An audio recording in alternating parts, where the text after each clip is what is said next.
ಮದುವೆಯಾದ ಮೊದಲ ರಾತ್ರಿ ನನ್ನ ಗಂಡ ಅವರ ಅತ್ತಿಗೆಯನ್ನು ಮಂಚದ ಮೇಲೆ ಮಲಗಿಸಿಕೊಂಡು ನನ್ನ ಜೊತೆ ಮಾಡಬೇಕಾದ ಕೆಲಸವನ್ನು ಅವರ ಅತ್ತಿಗೆ ಜೊತೆ ಮಾಡುತ್ತಿದ್ದಾನೆ. ಅಷ್ಟೇ ಅಲ್ಲ, ಅವರಿಬ್ಬರು ಸಂಪೂರ್ಣವಾಗಿ ಬೆತ್ತಲಾಗಿ ಒಬ್ಬರನ್ನೊಬ್ಬರು ಗಟ್ಟಿಯಾಗಿ ತಬ್ಬಿಕೊಳ್ಳುತ್ತಿದ್ದಾರೆ. ನಾನು ನಾನು ಜೋರಾಗಿ ಕಿರುಚಿದೆ. ಕೈಯಲ್ಲಿದ್ದ ಹಾಲನ್ನು ಚೆಲ್ಲಿದೆ ಬಾಯದಿಂದ. ಆಗ ನನ್ನ ಗಂಡ ನನ್ನ ಬಾಯನ್ನು ಮುಚ್ಚಿ, ನೀನು ಸೈಲೆಂಟ್ ಆಗಿರಬೇಕು, ಏನಾದರೂ ಜಾಸ್ತಿ ಬಾಲ ಬಿಚ್ಚಿದರೆ ಸರಿಯಾಗಿ ಮಾಡುತ್ತೇನೆ ಅಂತ ನನ್ನ ಕೆನ್ನೆಯನ್ನು ಜೋರಾಗಿ ಕಚ್ಚಿದ. ಅಷ್ಟೇ ಅಲ್ಲ, ನನ್ನನ್ನು ರೂಮಿನಲ್ಲಿ ಕೂರಿಸಿ ನಾವಿಬ್ಬರು ಮಾಡುವ ರೊಮ್ಯಾನ್ಸನ್ನು ನೀನು ನೋಡಬೇಕು. ಇದೇ ನಿನಗೆ ಪನಿಷ್ಮೆಂಟ್ ಅಂತ ಹೇಳಿದರು. ನಂತರ ನನ್ನ ಪ್ರಪಂಚ ಕುಸಿದು ಹೋಯಿತು. ಇದನ್ನೆಲ್ಲ ನೋಡಲು ಸಾಧ್ಯವಾಗುತ್ತಿಲ್ಲ. ಅಯ್ಯೋ, ನನ್ನ ಹೆಸರು ಸುಧಾ. ಅಪ್ಪ ಅಮ್ಮ ನಾನು ನೋಡಲು ಸುಧಾರಾಣಿಯ ರೀತಿ ಕೆಂಪಗೆ ಇದ್ದೇನೆ ಅಂತ ಸುಧಾರಾಣಿ ಅನ್ನುವ ಹೆಸರನ್ನು ಇಟ್ಟರು. ಆದರೆ ಎಲ್ಲರೂ ಆ ಹೆಸರು ದೊಡ್ಡದಾಯಿತು ಅಂತ ಸುಧಾ ಸುಧಾ ಅಥವಾ ರಾಣಿ ರಾಣಿ ಅಂತ ಕರೆಯುತ್ತಾರೆ. ನಾನು ತುಂಬ ಅದೃಷ್ಟವಂತೆ, ಈ ರೀತಿಯ ಹೆಸರನ್ನು ಪಡೆದಿದ್ದೇನೆ. ಸುಧಾರಾಣಿ ಆ ಹೆಸರೇ ಚಂದ. ಆ ಹೆಸರಿನ ಹುಡುಗಿಯರು ಚಂದ, ನೋಡಲು ಅಷ್ಟೇ ಸುಂದರವಾಗಿರುತ್ತಾರೆ. ನನ್ನ ಮಗಳನ್ನು ಹೀರೋಯಿನ್ ಮಾಡುತ್ತೇನೆ ಅಂತ ಅಮ್ಮ ತುಂಬ ಕಷ್ಟಪಟ್ಟರು. ಆದರೆ ಅಪ್ಪ, ನಾವು ತುಂಬ ಮಾನ ಮರ್ಯಾದೆಯಾಗಿ ಬದುಕುವವರು, ಯಾವುದೇ ಕಾರಣಕ್ಕೂ ಬೇರೆ ಹುಡುಗರ ಕೈಲಿ ಮುಟ್ಟಿಸಿಕೊಳ್ಳುವವರು, ಅವರ ಜೊತೆ ಮಲಗುವುದು ಒಪ್ಪುವುದಿಲ್ಲ ಅಂದಾಗ ಅಮ್ಮ ಸುಮ್ಮನಾದಳು. ನನಗೆ ಒಬ್ಬಳು ತಂಗಿ ಇದ್ದಾಳೆ. ಅವಳು ಕೂಡ ಚಿಕ್ಕವಳು. ಕೇವಲ ನನಗೆ 16 ವರ್ಷ ವಯಸ್ಸು ಅಷ್ಟೆ. ಅವಳಿಗೆ 11 ವರ್ಷ ವಯಸ್ಸು. ಇಬ್ಬರು ಇನ್ನೂ ಆಟ ಆಡುತ್ತೇವೆ. ಅಮ್ಮ ನಮ್ಮಿಬ್ಬರ ಕೈಯಲ್ಲಿ ಏನೋ ಕೆಲಸವನ್ನು ಮಾಡಿಸುವುದಿಲ್ಲ, ಮಕ್ಕಳು ಅಂತ. ಆದರೆ ಊರಿನ ಜನ ಬೈಯುತ್ತಾರೆ. ಎಷ್ಟು ಮೋಸ, ವಯಸ್ಸಿಗೆ ಬಂದಿರುವ ಹುಡುಗಿಯನ್ನು ಈ ರೀತಿ ಮನೆಯಲ್ಲಿ ಇಟ್ಟುಕೊಂಡಿದ್ದೀರಾ, ಬೇಗ ಮದುವೆ ಮಾಡಿ ಕಳಿಸಿ, ಇಲ್ಲವಾದರೆ ನಿಮ್ಮ ಮರ್ಯಾದೆಯನ್ನು ಅವರು ಚೆನ್ನಾಗಿ ತೆಗೆಯುತ್ತಾರೆ ಅಂತ ಜನ ಎದುರಿಸುತ್ತಿದ್ದರು. ಅದೇ ರೀತಿ ಆಗಿ ಹೋಯಿತು. ಅಪ್ಪ ನನಗೆ ಇನ್ನು ಮದುವೆ ಬೇಡ ಅಂತ ಹೇಳುತ್ತಿದ್ದಾರೆ. ಆದರೆ ಊರಿನಲ್ಲಿ ಅಜ್ಜಿ ಅನಾರೋಗ್ಯದಿಂದ ಮಲಗಿದ್ದಾರೆ. ನನ್ನ ಮುದ್ದಿನ ಮಗಳು ಸುಧಾ, ಅವಳ ಮದುವೆಯನ್ನು ನೋಡಿ ನಾನು ಸಾಯಬೇಕು ಅಂತ. ಈಗ ಅಪ್ಪನಿಗೆ ಫಜೀತಿ, ಇಷ್ಟು ಬೇಗ ಗಂಡು ಹೇಗೆ ಹುಡುಕುವುದು? ನನ್ನ ಮಗಳು ಇನ್ನೂ ಕಾಲೇಜ್ ಇಲ್ಲ, ಅವಳನ್ನು ಈಗಲೇ ಮದುವೆ ಆಗು ಅಂತ ಹೇಗೆ ಹೇಳಲಿ? ಅವಳಿಗೆ ತಲೆ ತುಂಬ ಕನಸುಗಳು. ಅವಳ ತಂಗಿ ಕನಸು, ಅವಳ ಅಮ್ಮನ ಕನಸು, ಎಲ್ಲರ ಕನಸನ್ನು ಅವಳು ಈಡೇರಿಸಬೇಕು. ನಮ್ಮ ಮಕ್ಕಳು ನಮ್ಮ ಮನೆಯಲ್ಲಿ ಇದ್ದರೂ ಕೂಡ ಜನರು ಬಿಡುವುದಿಲ್ಲ. ಅಜ್ಜಿಯ ತಲೆಯಲ್ಲಿ ಎಲ್ಲರೂ ಈ ವಿಷಯವನ್ನು ತುಂಬಿಸಿದ್ದಾರೆ.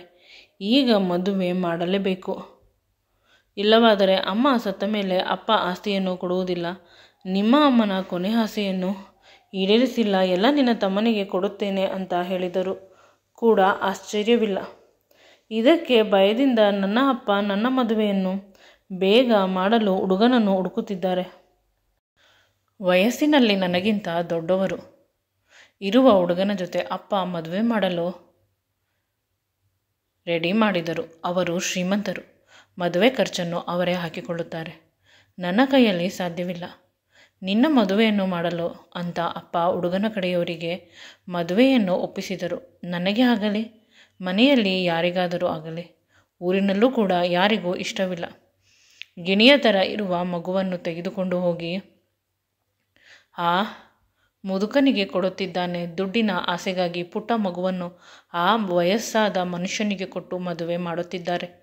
ನಿಜವಾಗಲೂ ಮನುಷ್ಯರಲ್ಲ, ಪಾಪಿಗಳು ಇವನು ಅಂತ ಬೈಯುತ್ತಿದ್ದಾರೆ. ಅಪ್ಪ ಅಮ್ಮನ ವಂಶದವರೆಲ್ಲ ಒಂದು ರೀತಿ ದುಡ್ಡು ಸಿಗುತ್ತದೆ ಅಂದರೆ ಗಲೀಜನ್ನು ಬೇಕಾದರೂ ತಿನ್ನುತ್ತಾರೆ. ಎಂಗೇಜ್ಮೆಂಟ್ ಆಗಿ ಹೋಯಿತು ಆ ವಯಸ್ಸಾದ ಮುದುಕನ ಜೊತೆ. ಎದೆ ಒಡೆದುಕೊಳ್ಳುತ್ತಿದೆ. ನನಗೆ ಭಯವಾಗುತ್ತಿದೆ. ಅವನ ಜೊತೆ ಹೋಗಿ ಬದುಕನ್ನು ಹೇಗೆ ಕಟ್ಟಿಕೊಂಡು ಬದುಕಲಿ ಅಂತ. ಎಂಗೇಜ್ಮೆಂಟ್ ಆದ ದಿನದಿಂದ ನನಗೆ ತುಂಬ ಜ್ವರ. ಕಂಡ ದೇವರಲ್ಲಿ ಪ್ರಾರ್ಥನೆ ಮಾಡುತ್ತಿದ್ದೇನೆ, ಈ ಮದುವೆ ಹೇಗಾದರೂ ನಿಂತು ಹೋಗಲಿ ಅಂತ. ಕಣ್ಣೀರು ಹರಿಯುತ್ತಿದೆ. ಆಗ ಸಡನ್ನಾಗಿ ಅಪ್ಪನಿಗೆ ಒಂದು ಕಾಲ್ ಬಂತು. ಹುಡುಗ ಮದುವೆಗೆ ತಯಾರಿಲ್ಲ, ನಿಮ್ಮ ಮಗಳನ್ನು ಎಂಗೇಜ್ಮೆಂಟ್ ಮಾಡಿಕೊಂಡು ಬಂದ ಮೇಲೆ ಇಲ್ಲಿ ತುಂಬ ಅಪಶಕುನಗಳು ನಡೆಯುತ್ತಿದೆ ಅಂತ ಹೇಳಿದರು. ಆಗ ನಿಂತ ನೆಲ ಕುಸಿದಂತೆ ಆಯಿತು ಅಪ್ಪನಿಗೆ. ನಾವೆಲ್ಲ ಕುಣಿಯಬೇಕು ಅನ್ನುವಷ್ಟು ಖುಷಿಯಾಗುತ್ತಿತ್ತು.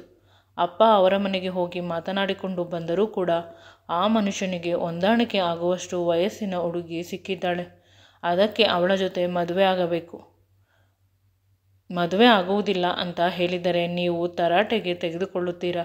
ಅದಕ್ಕೆ ನಿಮ್ಮ ಮಗುವಿನ ಮೇಲೆ ನಿಷ್ಠೂರವನ್ನು ಹಾಕಿ ಅವರು ಆರಾಮವಾಗಿ ಮದುವೆ ಮಾಡಿಕೊಂಡು ಇರುತ್ತಾರೆ. ನೀವು ಕೂಡ ನಿಮ್ಮ ಮಗುವಿಗೆ ಬೇರೆ ಕಡೆ ಹುಡುಗನನ್ನು ಹುಡುಕಿ, ನಿಮ್ಮ ಮಗಳು ಸುಂದರವಾಗಿದ್ದಾಳೆ, ತುಂಬ ಚಿಕ್ಕವಳು, ಇನ್ನೂ ವಯಸ್ಸಿದೆ, ಓದಲಿ ಬಿಡಿ ಅಂತ ಹೇಳಿದರು. ಆಗ ಅಪ್ಪನಿಗೆ ಬಿಟ್ಟಿಯಾಗಿ ಮಗಳು ಮನೆಯಿಂದ ಹೊರಟು ಹೋಗುತ್ತಿದ್ದಳು. ಈ ಮನುಷ್ಯನಿಗೆ ಮದುವೆ ಮಾಡಿದ್ದರೆ ಇನ್ನು ಯಾವ ಯಾವ ರೀತಿ ಹುಡುಗರು ಬರುತ್ತಾರೋ ಅಂತ ಯೋಚನೆ ಆಯಿತು.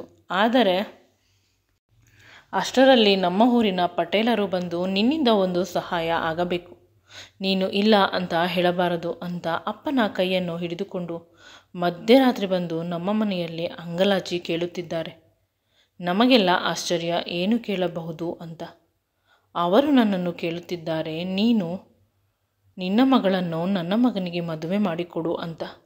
ಆಗ ಅಪ್ಪ, ಬೆಳಿಗ್ಗೆ ಕೂಡ ಮಾತನಾಡಬಹುದಿತ್ತು ಅಂದರೆ ಬೆಳಿಗ್ಗೆ ಮುಹೂರ್ತ ಚೆನ್ನಾಗಿ ಇಲ್ಲವಂತೆ, ಇಂದು ಮಾತನಾಡುವ, ಮುಹೂರ್ತ ಮುಗಿಸಿಕೊಂಡು ಬಿಡೋಣ ಅಂತ ಕೇಳಿದಾಗ ಮನೆಯಲ್ಲಿ ಎಲ್ಲರೂ ಖುಷಿಯಾಗಿ ಒಪ್ಪಿಕೊಂಡರು. ಅವರ ಮಗ ಪೇಟೆಯಲ್ಲಿ ಕೆಲಸದಲ್ಲಿ ಇದ್ದಾನೆ, ನೋಡಲು ತುಂಬ ಸುಂದರವಾಗಿದ್ದಾನೆ. ಇವರು ಊರಿಗೆ ಪಟೇಲರು ಆಗಿರುವುದರಿಂದ ತುಂಬ ಜಮೀನಿದೆ, ಆಸ್ತಿ ಪಾಸ್ತಿ ಇದೆ. ಇಷ್ಟೊಂದು ಒಳ್ಳೆಯ ಸಂಬಂಧ ಹುಡುಕಿ ಹೋದರೂ ಕೂಡ ಸಿಗುವುದಿಲ್ಲ ಅಂತ ಮನೆಯಲ್ಲಿ ಎಲ್ಲರೂ ಒಪ್ಪಿಕೊಂಡು ಒಪ್ಪಿನ ವಿಲೆಯನ್ನು ಕೊಟ್ಟುಬಿಟ್ಟರು. ನನಗೆ ಹುಡುಗನನ್ನು ನೋಡುವ ಕಾತರ. ಅಮ್ಮನನ್ನು ಇಂಡೈರೆಕ್ಟಾಗಿ ಕೇಳಿದೆ ಹುಡುಗನ ಫೋಟೋವನ್ನು. ಅಮ್ಮ ಮುಖವನ್ನು ಕಪ್ಪಗೆ ಮಾಡಿಕೊಂಡಳು. ಜಾಸ್ತಿ ಆಯಿತು ನಿನ್ನದು, ಸಿಕ್ಕಿದ್ದನ್ನು ಅನುಭವಿಸು ಅಷ್ಟೇ. ಹುಡುಗನನ್ನು ನೋಡಿದ್ದು ನಾನು ಮದುವೆ ಮಂಟಪದಲ್ಲಿ. ಮದುವೆಯನ್ನು ಬಹಳ ಬೇಗ ಮಾಡಿದರು, ತುಂಬ ದಿನ ಕಾಯಿಸಲಿಲ್ಲ. ನನಗೆ ಹೆಚ್ಚು ಕಡಿಮೆ ಅಂತ ಅನಿಸುತ್ತಿದೆ. ಊರಿನ ಪಟೇಲರು ತುಂಬ ಧಾಮ್ ಧೂಮಾಗಿ ತಮ್ಮ ಇರುವ ಒಬ್ಬನೇ ಮಗನ ಮದುವೆಯನ್ನು ಮಾಡುತ್ತಾರೆ ಅಂದರೆ ಒಂದು ಸಣ್ಣ ಚೌಟ್ರಿಯಲ್ಲಿ ಕಡಿಮೆ ಜನಗಳನ್ನು ಕರೆದು ಮದುವೆ ಮಾಡುತ್ತಿದ್ದಾರೆ. ಹೇಗೋ ಮದುವೆ ಆಗಿದ್ದು ಆಗಿ ಹೋಗಲಿ ಅಂತ ಇತ್ತು. ಅವರ ಮನೆಯಲ್ಲಿ ಯಾರ ಮುಖದಲ್ಲೂ ಕೂಡ ಖುಷಿ ಇಲ್ಲ ಅಂತ ನನಗೆ ಅನಿಸಿತು. ಅಮ್ಮನ ಬಳಿ ಇದನ್ನು ಕೇಳಿದಾಗ, ನೀನು ಪ್ರತಿ ವಿಷಯವನ್ನು ಅತಿಯಾಗಿ ಯೋಚಿಸುತ್ತೀಯ. ಅವರ ಮಗನಿಗೆ ಮದುವೆ ಇಷ್ಟೇ ದಿನದಲ್ಲಿ ಆಗಬೇಕಂತೆ, ಇಲ್ಲವಾದರೆ ಇನ್ನು 5 ವರ್ಷಗಳ ಕಾಲ ಮದುವೆ ಆಗುವುದಿಲ್ಲವಂತೆ. ಆ ಭಯಕ್ಕೆ ಅವರು ದೊಡ್ಡ ಚೌಲ್ಟ್ರಿ ಸಿಕ್ಕಿಲ್ಲ ಅಂತ ಚಿಕ್ಕ ಚೌಲ್ಟ್ರಿಯಲ್ಲಿ ಮದುವೆ ಮಾಡುತ್ತಿದ್ದಾರೆ. ನೀನು ಆರಾಮವಾಗಿ ಇರು, ಪಟೇಲರು ತುಂಬ ಒಳ್ಳೆಯವರು, ನಿನಗೆ ಎಂದು ಕೆಟ್ಟದ್ದನ್ನು ಮಾಡುವುದಿಲ್ಲ, ಇಡೀ ಊರಿಗೆ ನ್ಯಾಯ ಹೇಳುವವರು ಅಂತ ಅಮ್ಮ ಹೇಳುತ್ತಿದ್ದಾರೆ. ಅಮ್ಮ ಹೇಳುವುದು ನನಗೂ ಗೊತ್ತು, ಅದು ಸರಿ ಕೂಡ. ಪಟೇಲರು ಮತ್ತು ಅವರ ಹೆಂಡತಿ ತುಂಬ ಒಳ್ಳೆಯವರು. ಆದರೆ ಪಟೇಲರ ಮಗ ಪೇಟೆಯಲ್ಲಿದ್ದ, ಅವನ ಬಗ್ಗೆ ತಿಳಿದೇ ಇಲ್ಲ. ಹುಡುಗ ಕೂಡ ಒಂದೇ ಒಂದು ಬಾರಿ ಕೂಡ ನನ್ನ ಕಡೆ ತಿರುಗಿ ನೋಡಲಿಲ್ಲ. ಅವನು ಸಂಪೂರ್ಣವಾಗಿ ಅಪರಿಚಿತ. ಅವನನ್ನು ಅರ್ಥ ಮಾಡಿಕೊಂಡು ಬದುಕೋದು ಕಷ್ಟ. ಈಗ ನೋಡಲು ಸುಂದರವಾಗಿದ್ದಾನೆ, ಆದರೆ ಸೌಂದರ್ಯ ನನಗೆ ದೊಡ್ಡದಲ್ಲ, ಮನಸ್ಸು ಸುಂದರವಾಗಿರಬೇಕು. ಒಂದು ಕ್ಷಣ ಮಿಸ್ಸಾಗಿ ನನ್ನ ಕೈ ಟಚ್ ಆಯಿತು ಶಾಸ್ತ್ರದಲ್ಲಿ. ಅವನು ಪಟ್ಟಂತ ಕೈಯನ್ನು ಹಿಂದೆ ಎಳೆದ. ಆಗ ನಿಜವಾಗಲೂ ನನಗೆ ಭಯವಾಯಿತು. ಇವನ ಜೊತೆ ಹೇಗೆ ಬದುಕುವುದು ಅಂತ. ತಾಳಿ ಕಟ್ಟೇ ಬಿಟ್ಟ, ನನಗೆ ಗಂಡ ಆಗೇ ಬಿಟ್ಟ. ಅವನು ನನಗೆ ಇಷ್ಟವಿಲ್ಲ. ಅವನು ನಿಜವಾಗಲೂ ಅವನಿಂದ ನನಗೆ ಪಾಸಿಟಿವ್ ವೈಬ್ ಬರುತ್ತಿಲ್ಲ. ಆದರೂ ಕೂಡ ನನ್ನ ಸುತ್ತಮುತ್ತ ಇರುವ ಜನರು ಹೇಳುತ್ತಿರುವ ಮಾತುಗಳನ್ನು ಕೇಳಿ ನಿಜವಾಗಲೂ ಅವನನ್ನು ಪ್ರೀತಿಸಬೇಕು ಅಂತ ಅನಿಸಿತು. ಅವನ ಬಗ್ಗೆ ಒಳ್ಳೆಯ ಮಾತುಗಳನ್ನು ಪ್ರತಿಯೊಬ್ಬರೂ ಹೇಳುತ್ತಿದ್ದಾರೆ. ನಾನೂ ಕೂಡ ಒಪ್ಪಿಕೊಂಡೆ. ಅಲ್ಲ, ಒಪ್ಪಿಕೊಳ್ಳಲು ಪ್ರಯತ್ನಿಸಿದೆ. ಮದುವೆಯಾದ ಮೊದಲ ರಾತ್ರಿ ಅವನಿಗಾಗಿ ಕಾದು ಕುಳಿತ 1000 ಕನಸುಗಳನ್ನು ಇಟ್ಟುಕೊಂಡು, ಆದರೂ ಮನಸ್ಸಿನಲ್ಲಿ ಏನೋ ಒಂದು ಭಯ, ಏನೋ ಒಂದು ಹಿಂಸೆ. ಅದೇನು ಅಂತ ಗೊತ್ತಾಗುತ್ತಾ ಇಲ್ಲ. ನಾನೇನೋ ಚಿಕ್ಕವಳು, ಅದಕ್ಕೆ ಈ ರೀತಿ ಭಯವಾಗುತ್ತಿದೆ ಅಂತ ಮನಸ್ಸಿಗೆ ಸಮಾಧಾನ ಮಾಡಿದೆ. ಆದರೆ ನನ್ನ ಭಯ ಸತ್ಯವಾಗಿತ್ತು. ನನ್ನ ಕಣ್ಣೆದುರಿಗೆ ನನ್ನ ಬದುಕು ಮುಗಿದು ಹೋಯಿತು. ನನ್ನ ಗಂಡ ಒಬ್ಬನೇ ಬಂದಿಲ್ಲ. ನಾನು ನನ್ನ ಗಂಡ ಬಂದ ಅಂತ ಖುಷಿಯಾಗಿ ಎದ್ದು ನಿಂತರೆ ಅವನ ಹಿಂದೆ ತುಂಬ ಸುಂದರವಾದ ಹುಡುಗಿ ಬಂದಳು. ಇಬ್ಬರು ಕೈಯನ್ನು ಹಿಡಿದುಕೊಂಡಿದ್ದಾರೆ. ಒಳಗೆ ಬಂದ ತಕ್ಷಣ ರೂಮಿನ ಬಾಗಿಲನ್ನು ಗಟ್ಟಿಯಾಗಿ ಹಾಕಿದ. ಅವಳ ಜೊತೆ ಹಾಸಿಗೆ ಮೇಲೆ ರೊಮ್ಯಾನ್ಸ್ ಮಾಡಲು ಶುರು ಮಾಡಿದ. ಅಷ್ಟೇ ಅಲ್ಲ, ಇಬ್ಬರು ಬೆತ್ತಲಾದರು. ಅದನ್ನು ನೋಡಲು ನನ್ನ ಕೈಯಲ್ಲಿ ಸಾಧ್ಯವಾಗುತ್ತಿಲ್ಲ. ನಾನು ಜೋರಾಗಿ ಕಿರುಚಿದೆ. ಅಷ್ಟೇ ಅಲ್ಲ, ನನಗೆ ಹೊಡೆಯಲು ಬಂದ. ಇವಳೇ ನನ್ನ ಹೆಂಡತಿ, ಇವಳೇ ನನ್ನ ಪ್ರೇಯಸಿ, ನಾನು ಇವಳ ಜೊತೆ ಎಲ್ಲವನ್ನೂ ಮಾಡುತ್ತೇನೆ, ನೀನು ನೋಡುತ್ತಾ ನಿಂತಿರಬೇಕು ಅಂತ ನನ್ನ ಕೆನ್ನೆಯನ್ನು ಕಚ್ಚಿದ. ನನಗೆ ಭಯವಾಗಲು ಶುರುವಾಯಿತು. ಚೆನ್ನಾಗಿ ಬೆವರಲು ಶುರು ಮಾಡಿದೆ. ನನ್ನ ಗಂಡ ಅವಳಿಗೆ ಮುತ್ತನ್ನು ಕೊಡುತ್ತಿದ್ದಾನೆ, ಅವಳನ್ನು ತಬ್ಬಿಕೊಳ್ಳುತ್ತಿದ್ದಾನೆ. ನಾನು ನನ್ನ ಜೊತೆ ಮಾಡುತ್ತಾನೆ ಅಂತ ಅಂದುಕೊಂಡಿದ್ದನ್ನು ಅವಳ ಜೊತೆ ಮಾಡುತ್ತಿದ್ದಾನೆ. ನಾನು ಬಾಗಿಲನ್ನು ತೆಗೆದು ಹೊರಗೆ ಹೋಗಲು ಪ್ರಯತ್ನಿಸಿದೆ. ಆಗ ಅವನು ನನ್ನನ್ನು ಹಿಡಿದುಕೊಂಡು ಹೇಳಿದ, ನನ್ನನ್ನು ಮದುವೆ ಆಗಲು ಏಕೆ ಒಪ್ಪಿಕೊಂಡೆ? ಅದಕ್ಕೆ ನಿನಗೆ ಈ ಶಿಕ್ಷೆ. ನಾನು ನಿನ್ನ ಅಪ್ಪನ ಕೈಯಲ್ಲಿ ಹೇಳಿ ಕಳಿಸಿದ್ದೆ ನನಗೆ ಮದುವೆ ಇಷ್ಟ ಇಲ್ಲ ಅಂತ. ಆದರೆ ಅವರು ನಿನ್ನ ಜೊತೆ ನನ್ನ ಮದುವೆಯನ್ನು ಮಾಡಿದ್ದಾರೆ. ಇದರ ಹೊಣೆ ನೀನೇ ಹೊತ್ತುಕೊಳ್ಳಬೇಕು. ಆಗ ನನಗೆ ಅರ್ಥವಾಯಿತು, ಅಪ್ಪ ನನ್ನ ಬಳಿ ಹೇಳಿಲ್ಲ ಮದುವೆ ಮಾಡಿಕೊಳ್ಳಲಿ ಅಂತ. ಮದುವೆ ಆದ ಮೇಲೆ ಎಲ್ಲ ಮುಗಿದು ಹೋಗುತ್ತದೆ ಅನ್ನುವುದು ಅಪ್ಪನ ಲೆಕ್ಕಾಚಾರ. ಆದರೆ ಇಂದು ಎಲ್ಲ ಮುಗಿದು ಹೋಯಿತು, ಇನ್ನೇನು ಉಳಿದಿಲ್ಲ. ಅಪ್ಪನ ಮನೆಯ ಲೆಕ್ಕಾಚಾರ ಮುಗಿದು ಹೋಯಿತು. ಅಪ್ಪನ ಮನೆಯಲ್ಲಿ ಲೆಕ್ಕಾಚಾರ ಮತ್ತು ಗಂಡನ ಮನೆಯ ಲೆಕ್ಕಾಚಾರ ಮುಗಿದು ಹೋಯಿತು. ನಾನು ನನ್ನ ಕಾಲನ್ನು ಎತ್ತಿ ಅವನ ತೊಡೆಯ ಮೇಲೆ ಜೋರಾಗಿ ಹೊಡೆದೆ. ನಂತರ ಅವನು ನನ್ನನ್ನು ಹಿಡಿದುಕೊಳ್ಳಲು ಪ್ರಯತ್ನಿಸಿದ. ಆಗಲಿಲ್ಲ. ನಾನು ಬಾಗಿಲನ್ನು ತೆಗೆದು ಹೊರಗೆ ಓಡಿ ಹೋಗಲು ಪ್ರಯತ್ನಿಸಿದೆ. ಆ ಪ್ರಯತ್ನದಲ್ಲಿ ನಾನು ಗೆದ್ದೆ. ನಾನು ಓಡಿದೆ, ತುಂಬ ಓಡಿದೆ. ಒಂದು ಟ್ರೈನ್ ಸಿಕ್ಕಿತು. ಅದು ಯಾವ ಊರು ಏನೋ ಅಂತ ಗೊತ್ತಿಲ್ಲ. ಸ್ಟಾಪ್ ಆಗಿದೆ ಅಂತ ತಿಳಿದು ರೈಲಿಗೆ ಹತ್ತಿದೆ. ಟಿಕೆಟ್ಗೆ ಬಂದಾಗ ನಾನು ಜೋರಾಗಿ ಅಳುತ್ತಿದ್ದೆ. ನಿಧಾನವಾಗಿ ಅಲ್ಲಿ ಇದ್ದವರು ನನಗೆ ಕುಡಿಯಲು ನೀರನ್ನು ಕೊಟ್ಟರು. ನೀರನ್ನು ಕುಡಿದ ಮೇಲೆ ನನ್ನ ಕಥೆಯನ್ನು ಕೇಳಿ ಅವರುಗಳೇ ಕಾಸನ್ನು ಕೊಟ್ಟು ಟಿಕೆಟನ್ನು ಕೂಡ ಕೊಟ್ಟರು. ಎಲ್ಲಿ ಇಳಿಯಬೇಕು ಅಂತ ತಿಳಿದಿಲ್ಲ. ಆಗ ಅಲ್ಲಿ ಒಬ್ಬ ಟೀಚರ್ ಇದ್ದರು. ಅವರು ತಮಗೆ ಗೊತ್ತಿರುವ ಹಾಸ್ಟೆಲ್ನಲ್ಲಿ ನನ್ನನ್ನು ಸೇರಿಸಿದರು. ಹಾಸ್ಟೆಲ್ ಮೊದಲು ನನಗೆ ಅಡ್ಜಸ್ಟ್ ಆಗಿಲ್ಲ. ನಿಧಾನವಾಗಿ ಅಡ್ಜಸ್ಟ್ ಆದೆ, ಏಕೆಂದರೆ ನನ್ನ ಬಳಿ ಆಪ್ಷನ್ ಇರಲಿಲ್ಲ. ಇಲ್ಲೇ ನಾನು ಬದುಕಬೇಕಾಗಿತ್ತು. ನನಗೆ ತುಂಬ ದುಃಖವಾಗುತ್ತಿತ್ತು. ದಿನಗಳು ಕಳೆದಂತೆ ನಾನು ಅಪ್ಪ, ಅಮ್ಮ, ನನ್ನ ಮದುವೆ ಈ ವಿಷಯವನ್ನೆಲ್ಲ ಸಂಪೂರ್ಣವಾಗಿ ಮರೆತು ಬಿಟ್ಟೆ. ಈಗ ನಾನು ಒಂದು ಗೌರ್ಮೆಂಟ್ ಹಾಸ್ಪಿಟಲ್ನಲ್ಲಿ ಸ್ಟಾಫ್ ನರ್ಸ್ ಆಗಿದ್ದೇನೆ. ಅಲ್ಲಿ ನನಗೆ ಒಂದು ಒಳ್ಳೆಯ ಪೋಸ್ಟ್ ಇದೆ. ವಯಸ್ಸು 28 ಆದರೂ ಮದುವೆ ಆಗಿಲ್ಲ. ಹಳೆಯ ಮದುವೆ ನನ್ನಲ್ಲಿ ಗಾಯವನ್ನು ಮಾಡಿದೆ. ಇಂದು ಆಸ್ಪತ್ರೆಗೆ ನನ್ನ ಚಿಕ್ಕಪ್ಪ ಅಡ್ಮಿಟ್ ಆಗಿದ್ದರು. ಅವರನ್ನು ನೋಡಲು ನನ್ನ ಅಪ್ಪ, ಅಮ್ಮ ಬಂದರು. ಎಲ್ಲರೂ ಆಕಸ್ಮಿಕವಾಗಿ ಸಿಕ್ಕರು. ತುಂಬ ಸಮಯ ಅವರು ನನ್ನನ್ನು ಗುರುತು ಹಿಡಿದಿಲ್ಲ. ಆದರೆ ನನಗೆ ಅವರು ಯಾರು ಅಂತ ತಿಳಿಯಿತು. ನಾನು ಅಮ್ಮನನ್ನು ನೋಡಿ ಗಟ್ಟಿಯಾಗಿ ತಬ್ಬಿಕೊಂಡು ಅಳಲು ಶುರು ಮಾಡಿದೆ. ಅಮ್ಮ ಹೇಳುತ್ತಾಳೆ, ನೀನು ನನ್ನ ಮುದ್ದಿನ ಮಗಳು, ನೀನಿಲ್ಲದೆ ನಾನು ಬದುಕಲು ಸಾಧ್ಯವಾಗಿಲ್ಲ. ನೀನೇಕೆ ನನ್ನನ್ನು ಬಿಟ್ಟು ಬಂದೆ? ನಾನು ನಿನ್ನ ಜೊತೆ ಬರುತ್ತಿದ್ದೆ ಅಂತ ಅಮ್ಮ ಅಳಲು ಶುರು ಮಾಡಿದಳು. ಆಗ ಅಮ್ಮನಿಗೆ ಅಲ್ಲಿ ನಡೆದ ವಿಷಯವನ್ನು ಎಲ್ಲ ತಿಳಿಸಿದೆ. ಆಗ ಅಮ್ಮ, ಈ ವಿಷಯವನ್ನು ನೀನು ಓಡಿ ಬಂದ ಮೇಲೆ ಅಪ್ಪ ನನಗೆ ಹೇಳಿದ್ದರು. ಮದುವೆಗಿಂತ ಮುಂಚೆ ಹೇಳಿದ್ದರೆ ಮದುವೆ ನಿಜವಾಗಲೂ ಮಾಡಿಸುತ್ತಿರಲಿಲ್ಲ. ನನ್ನನ್ನು ನಂಬು ಅಂತ ನನ್ನ ಕಾಲನ್ನು ಹಿಡಿದುಕೊಳ್ಳಲು ಬಂದರು. ಆಗ ಅಮ್ಮ ಹೇಳುತ್ತಾಳೆ, ಆ ಹುಡುಗನಿಗೆ ಮೊದಲೇ ಲವ್ ಮ್ಯಾರೇಜ್ ಆಗಿತ್ತು ಅಂತೆ. ಪಟೇಲರಿಗೆ ನಮ್ಮ ಜಾತಿಯ ಹುಡುಗಿಯೇ ಬೇಕು, ನಮ್ಮ ಹಳ್ಳಿಯ ಹುಡುಗಿಯೇ ಬೇಕು ಅಂತ ನಿನ್ನನ್ನು ಸೊಸೆ ಮಾಡಿಕೊಂಡರಂತೆ. ಅವರು ನಿನ್ನ ಹೆಸರಿಗೆ ಜಮೀನನ್ನು ಬರೆದಿದ್ದರು ಅಂತ ಅಮ್ಮ ಹೇಳಿದಾಗ ನನಗೆ ಆಶ್ಚರ್ಯವಾಯಿತು. ಅದೆಲ್ಲ ನನಗೆ ಬೇಡ ಅಮ್ಮ, ನೀವೇ ಇಟ್ಟುಕೊಳ್ಳಿ, ಇಲ್ಲವಾದರೆ ಅವರಿಗೆ ಕೊಟ್ಟು ಬಿಡಿ ಅಂದಾಗ ಅಪ್ಪ, ಅವರಿಗೆ ಹೇಗೆ ಕೊಡಲು ಸಾಧ್ಯವಾಗುತ್ತದೆ? ನಿನ್ನ ತಮ್ಮನಿಗೆ ಆಗುತ್ತದೆ ಅಂತ ಅಪ್ಪ ಹೇಳಿದ. ತಂಗಿ ಅಂತ ಕೇಳಿದಾಗ, ತಂಗಿಯನ್ನು ನಿನ್ನ ಸೋದರ ಮಾವನ ಮಗನಿಗೆ ಕೊಟ್ಟು ಮದುವೆ ಮಾಡಿದ್ದೇವೆ, ಅವಳು ತುಂಬ ನೆಮ್ಮದಿಯಾಗಿದ್ದಾಳೆ ಅಂತ ಅಮ್ಮ ಖುಷಿಯಿಂದ ಹೇಳಿದಳು. ಅವಳು ತುಂಬ ನಿನ್ನನ್ನು ನೆನೆಸಿಕೊಂಡು ಅಳುತ್ತಿರುತ್ತಾಳೆ, ನೀನು ಬಾ ನಮ್ಮ ಊರಿಗೆ ಹೋಗೋಣ ಅಂತ ಅಮ್ಮ ಹೇಳಿದಾಗ, ನಾನು ನಿಮ್ಮ ಊರಿಗೆ ಬರುವುದಿಲ್ಲ, ನೀವೇ ನನ್ನ ಮನೆಗೆ ಬನ್ನಿ ಅಂತ ನನ್ನ ಹೊಸ ಫ್ಲ್ಯಾಟ್ಗೆ ಕರೆದುಕೊಂಡು ಹೋದೆ. ಅಪ್ಪ, ಅಮ್ಮ ಎಲ್ಲರೂ ಖುಷಿಪಟ್ಟರು. ಚಿಕ್ಕಪ್ಪ ಡಿಸ್ಚಾರ್ಜ್ ಆದ ಮೇಲೆ 1 ವಾರದ ಮಟ್ಟಿಗೆ ನಮ್ಮ ಮನೆಯಲ್ಲಿ ಇದ್ದರು. ಎಲ್ಲ ಸಂಬಂಧಗಳು ಪುನಃ ಸಿಕ್ಕಿತು. ಆದರೂ ಕೂಡ ಮೊದಲಿದ್ದಷ್ಟು ಖುಷಿಯಾಗಲಿ ನೆಮ್ಮದಿಯಾಗಲಿ ಇರಲಿಲ್ಲ.